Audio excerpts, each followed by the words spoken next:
नाज़रीन, मैं हूं आपका होस्ट चौधरी अब्दुल क़य्यूम, आपकी खिदमत में हाज़िर हूं। मैं इस वक्त मौजूद हूं अपने ऑफिस में। मेरे साथ मौजूद हैं ज़हीर मंजूर साहब, जो कि ज़िली जनरल सेक्रेटरी हैं पाकिस्तान किसान इत्तेहाद के। आइए मज़ीद उनसे जानते हैं कि किसानों को किन मुश्किलात का सामना है। अस्सलाम वालेकुम। वालेकुम सलाम। बिस्मिल्लाहिर्रहमानिर्रहीम। किसानों को सबसे बड़ा मसला इस टाइम वापडा का है, क्योंकि बिजली के रेट्स हर महीने गवर्नमेंट ज़्यादा किए जा रहे हैं। और सबसे बड़ा मसला जो आजकल चल रहा है वो मसला ये चल रहा है कि जो भी किसान अपना नया ट्यूबवेल लगवाता है वो उसका डिमांड और पे करता है, जो कॉस्ट होती है वो पे करता है 7 लाख 8 लाख रुपये। लेकिन सबसे बड़ा मसला ये है कि उनको साथ में एक मीटर नहीं दिया जाता, जिसकी वजह से 2-2 3-3 महीने जो बेचारे किसान होते हैं वो पैसे पे करने के बावजूद MNA के जो डेरे होते हैं उनकी जीनत बने होते हैं, वहाँ पे जाके चक्कर लगाते हैं, फिर उन्हें फ़रियाद करते हैं। कोई 2.5-3 महीनों के बाद उनकी फ़रियाद सुनी जाती है और MNA साहब फ़ोन करते हैं और उन्हें मीटर मुहैया होता है। इसमें एक तो उन बेचारों की फ़सलों का भी नुकसान होता है। एक जो किसान है बेसिकली वो हमारे पाकिस्तान की रीढ़ की हड्डी है। अगर किसान मजबूत होगा तो पाकिस्तान की मुआशियत मजबूत होगी। अगर किसान मजबूत होगा तो ये सारा जो निज़ाम है इस टाइम पाकिस्तान में वो किसान ही चला रहा है, क्योंकि 70% किसान है, बाकी 30% जो दूसरा तबका है फैक्ट्री वाले। लेकिन हमारी बदकिस्मती है कि जो भी गवर्नमेंट आती है, जब इलेक्शन होता है किसानों के साथ वो वादे करते हैं हम किसानों के लिए ये करेंगे वो करेंगे, लेकिन वो ऐसा कुछ नहीं करते, वो सारी चीज़ें भूल जाते हैं। हमेशा किसान को ही निशाना बनाया जाता है, जिसकी वजह से आज किसान का ये हाल है। और दूसरी बात ये है कि आजकल जो हमारी मक्की की फसल है उसका बहुत बुरा हाल है। कुछ मौसम की वजह से चीज़ें बड़ी डिस्टर्ब हुई थी, बारिशें हुई थी और मेरा किसान इस टाइम फुल पीसा हुआ है। पहले रेट उसका 3000 से ऊपर था, क्योंकि तब मार्केट में मकई नहीं आई थी। जब मार्केट में मकई आई है तो अब उसका रेट 1600-1700 रुपये तक है।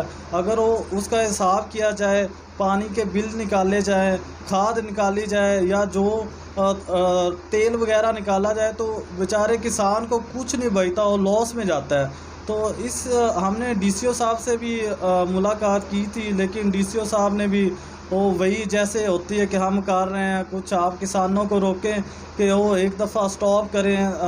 हमारे मुल्क में माफिया इस तरह तगड़ा हो चुका है कि जो वहाँ पे DC बैठे होते हैं, AC बैठे होते हैं, वो बेचारे उनसे मशवरा ले के कहते हैं कि हम जी मशवरा कर लें, उन्हें बुला लें। वो बेचारे उनकी मिन्नतें कर रहे होते हैं कि हम जी, आपने जो गुज़श्ता दिनों में जो एहतजाज किया था साहिवाल में, तो उसका क्या हल हुआ है? कोई लाएअमल सामने आया है? जी, हमने वहाँ पे एहतजाज किया था।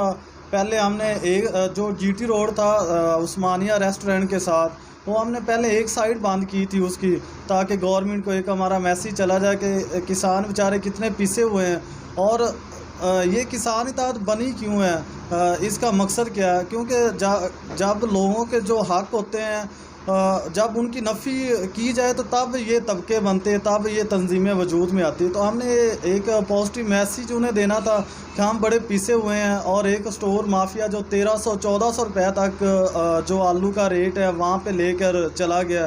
तो इसमें मेहरबानी फरमाई जाए कि आप वापडा वालों को बुला लें या दूसरे जो उनकी जितनी बिजली की कॉस्ट बढ़ी है उस हिसाब से, पहले 500 रेट था, अगर बिजली बढ़ी है तो उस हिसाब से मतलब कोई 33% बिजली बढ़ी थी, वो 33% उसमें ऐड करके तक 750 रुपये के राउंड अबाउट बनता था। हमने कहा चलें ये भी कोई 50 रुपये और ऊपर डाल है, लेकिन वो माफिया बड़ा तगड़ा था। फिर मजबूरन हमें DCO साहब के पास गया, फिर हमने DCO साहब के आगे माफिया ने कहा कि हम तो ऐसा नहीं करेंगे, लेकिन मजबूरन हमें फिर हमारे जो कायदीन थे उनकी कॉल पे दूसरी जो रोड थी पूरा GT रोड बंद करना पड़ा।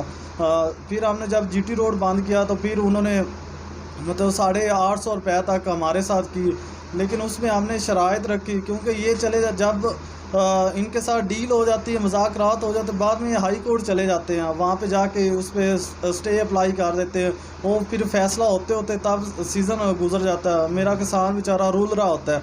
تو اس وجہ سے ہم نے کہا کہ یہ ہمیں پہلے ایفیڈیوٹ دیں، یہاں پہ ایفیڈیوٹ دے کے ہم جو اس کا ریٹ ہو اس کا نوٹیفیکیشن ہو، نہ یہ کورٹس میں جائیں گے، پھر یہ کولڈ اسٹوریج کے باہر جو بینر ہیں فلیکسیز ہیں وہ اویزہ کریں گے۔ جی سر، آپ یہ بتائیے گا کہ آپ کا حکومت کے ساتھ کیا مطالبہ آپ کرتے ہیں کہ آپ کو کیا مطلب کرنا چاہیے گورنمنٹ کو، جس کے ساتھ آپ کو آسانی ہو جائے گی اور آپ کا جو کسان ہے ہمارا وہ خوشحال ہو جائے گا؟ پچھلے سال ہم لوگوں نے نا پروٹیسٹ کیا تھا، تقریباً ہم 11 دن اسلام آباد بیٹھے رہتے ادھر، تو ہمارا وہاں پہ 11 دن کے بعد وزیر اعظم کو پتہ چلا کہ کوئی کسان بھی ہیں جو اس وقت بیچارے بڑے مجبور ہیں اور پس کر یہاں پہ اسلام آباد کی طرف آئے ہیں۔ تو ہم وہاں پہ کیونکہ احتجاج کرنا کوئی آسان کام نہیں ہوتا، بڑے پیسے بھی لگتے ہیں، وہاں پہ واش روم نہیں ہوتے، بیچارے سڑکوں پہ لوگ سوئے ہوتے ہیں، نہانے کے لیے پانی نہیں ہوتا، کپڑے چینج کرنے کے لیے کوئی ایسی جگہ نہیں ہوتی۔ احتجاج کرنا کوئی اتنا آسان کام نہیں ہوتا، بہت مشکل کام ہوتا ہے۔ پھر جو ہمارا وزیر داخلہ تھا وہ آیا، اس نے آن ٹی وی آ کے مطلب ہمارے ساتھ مذاکرات ہو کے 13 روپے وابڈا کا جو ریٹ تھا وہ فکس کیا، اور اس کے بعد پھر جو واٹر بجلی والا ہے منسٹر، اس کے ساتھ میٹنگ ہو کے اس پہ نوٹیفیکیشن بھی انہوں نے جاری کرنے کا ہم سے وعدہ کیا، اور 18 ارب روپے کا جو پیکج تھا وہ بھی انہوں نے اناؤنس کر دیا اخبار میں۔ لیکن بدقسمتی ہماری یہ ہے کہ ہمارا ایک وزیر اعظم، ہم تو وہاں سے منوا کے آ گئے تھے، ہمارا وزیر اعظم اپنی کرسی پہ بیٹھ کے وہاں سے اس بات پہ منحرف ہو گیا۔ اب ہمارا یہ ہے کہ اگر ہم نے انہیں کال دی ہوئی ہے کہ اگر ہمارا یہ جون تھا، جون کے بعد ہم نے 15 جولائی تک کا بولا، اگر 15 جولائی تک اس پہ امپلیمنٹ نہیں ہوگا تو ہم پھر سے اسلام آباد کی طرف جائیں گے، اور تب تک نہیں آئیں گے جب تک یہ جو 13 روپے انہوں نے ہمارے ساتھ ریٹ فکس کیا تھا اس پہ امپلیمنٹ نہیں ہو جاتا۔ جی بالکل، میرے ساتھ موجود تھے ظہیر منظور صاحب، جو کہ پاکستان ایک کسان اتحاد کے ضلعی جنرل سیکرٹری ہیں۔ آپ نے ان کی باتیں سنی۔ اپنی کیمرہ مین ٹیم کے ساتھ چودھری عبدالقیوم، منڈی احمد آباد۔